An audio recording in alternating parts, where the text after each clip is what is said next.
Hi guys, welcome to our latest Whiteboard Friday. Today my colleague Fasal also joined with me to describe retention and customer loyalty and how best we can improve customer loyalty and also what are the benefits of customer loyalty. So, if to take a few benefits of customer retention and loyalty, to name a few, it would be like how can we increase revenue from one customer, or how can we increase repeat purchases from a certain customer, or how can we increase marketing budgets to a specific profitable segment within a specific period of time or within a period of 1 year. That's the general scale that people take. Today we are going to talk about five use cases from different industries. Naming a few of those industries would be apparel, travel, electronic or e-commerce, bank, and food. So just to give you a few ideas about how retention works in each of these industries. To start off with, let's look at the use case of retention in the apparel industry. Niroshan will take you through this. So we looked at customer data in apparel industry, and once we analyze retention or number of purchases within 1 year, we are able to identify profitable segment or high retention segments. Basically, we did the analysis based on the product size. We had product size XL, large, medium, and small. When we do the analysis, we found that people who purchase XL, they tend to purchase 12 times a year. So if someone purchase a large product, then they only purchase 8 times a year. So this is a good insight based on retention. So we advise customer to produce more products on XL sizes and also onboard more customers on XL sizes so that customer able to improve their retention or improve their revenue per customer within 1 year.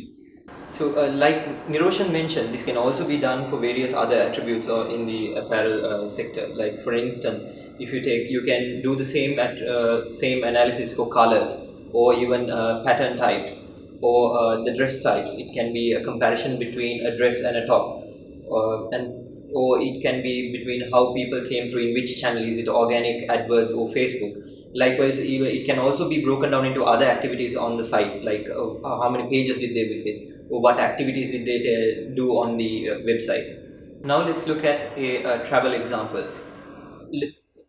What we identified in one of our clients is that the client wanted to identify what was their profitable segment. So we did a drill down and we identified that people who visited from the UK in a period of 1 year only visited 4 times a year. Compared to visitors from India, they were traveling 5 or more times per year. So when you compare these figures against the site average, which is 3 times per year, what we understood was that it would be best to invest in these two geographies comparatively to the other geographies where the users were coming from. So your marketing investment would give you more returns. Similarly, you can identify multiple segments. You can see the retention based on geography, see the retention based on demographic, or you can see the property type. For example, you can see if someone stayed in a luxury room, whether they are going to come again and again within 1 year. So you can calculate retention based on multiple variables, and you can identify who are the segment comes multiple times a year. Then you can target them with higher CPA to get higher ROI. Now let's look at e-commerce company where they sell electronics product. So their problem is that they want to know whether they want to sell pen drives or TVs or mobile phones or any other electronic devices. Because you can see, if you can sell a TV, you can get higher revenue. But if you can sell a pen drive, you will get only limited revenue from that.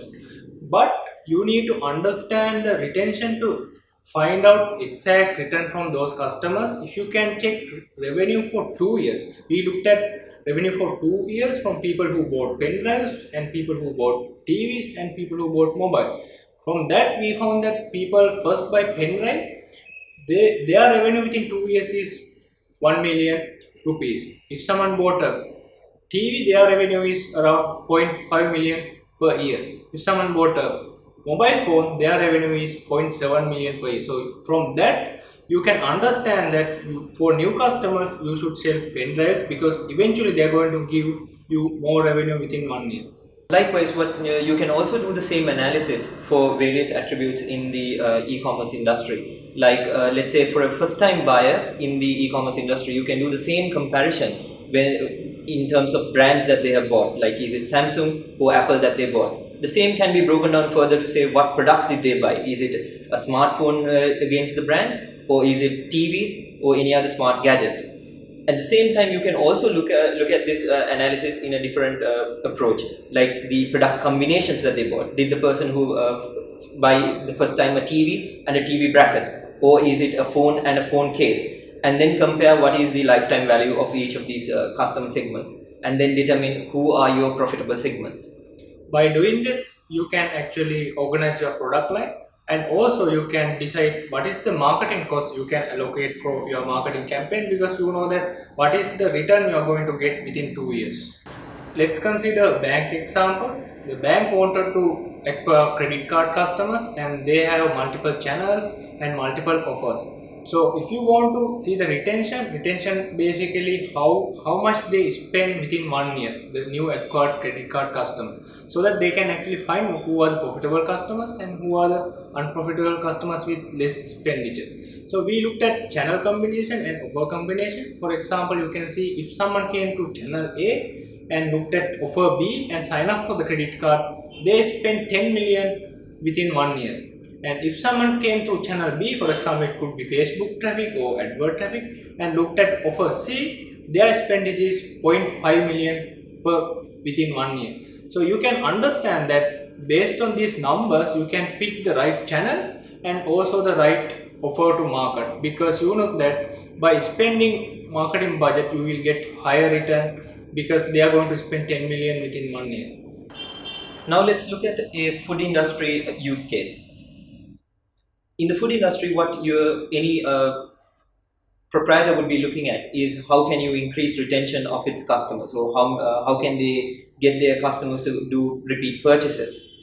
So in this case, how would you start off with your analysis would be like how many times did the first time customer visit during the first month of their visit. So let's say if a person who was a first time customer visited only once for the first month, their returns over a period of 1 year would be only 5x, 5 times the purchases. But if you take a customer who has visited 2 times within the first month, their returns for the rest of the year would be 7 times return.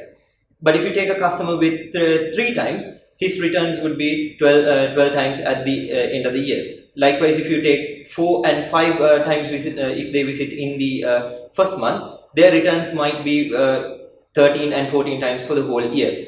But if you compare all of these results, it would be, what is important is that if to make sure that your first time customer visits at least 3 times, because that's where your revenue maximization happens. Because thereafter, if the customer grows to the 4th or 5th time in the first month, the growth is not very significant compared to the 3-time visitor of the month. As Fasal explained, you can segment visitors based on their number of purchases within first month. Then you can model your retention, and then you can plan your marketing budget or the marketing campaign. Similarly, you can see the retention based on food type they consume or add-on they bought from you. For example, if it is a pizza shop, you can see people who bought sausage pizza at the first time, their retention. If they are going to buy more times per year than the average user, then you should promote sausage pizza to the first time customer. So now we looked at 5 different industries and the user cases. So you found that all those user cases we discussed only 1 or 2 variables. In real life scenario, you will end up with multiple variables because you need to analyze retention based on product type, product attributes like color, size and category, and also you can analyze based on channel. What are the channel they looked at, what are the channel they used, and also you can analyze based on the content on the website, content behavior, and what are the action they took within the website. So we have multiple variables, it is not possible to do it manually. Then you have to come up with machine learning algorithm, calculate all the iteration and find profitable segment or segment with higher retention. For example, let's consider real life case. Customer came to channel A and looked at channel B. Then he went to page A, B and C, and he purchased product A with color black and product B with size small. Then if we can identify retention for that customer, then we can actually imitate same behavior with other customers if the retention is high. So the main point is that if you have many variables, then you have to use machine learning or automated process to come up with good insight or come up with good customer segment with high retention. Now let's look at a case study from one of our clients who is from the travel industry. So the client requirement was for us to help increase the return on investment. So basically what the client was doing was that he was looking at his marketing spend against the revenue that he was generating. So what he told basically was that he was getting a 1 to 5 return in terms of his marketing spend, and his requirement was like, how can I grow beyond this with this existing same marketing budget? So when we looked at customer data, he was calculating their return based on the immediate conversion. So he spent $1 and he is gaining $5 from the immediate booking or the immediate conversion. So we actually came up with the retention analysis model, and we did the analysis and found that some of the geos like India, people who sign up from India, they tend to come 6 to 7 times per year. So those are the profitable segment, and we looked at the age group. For India, the profitable or high retention age group is like 25 to 35. So we instructed customer to don't look at immediate return, look at return within 1 year or the 12 months based on the retention. Then customer allocated budget based on retention. So he allocated budget to India and like UK.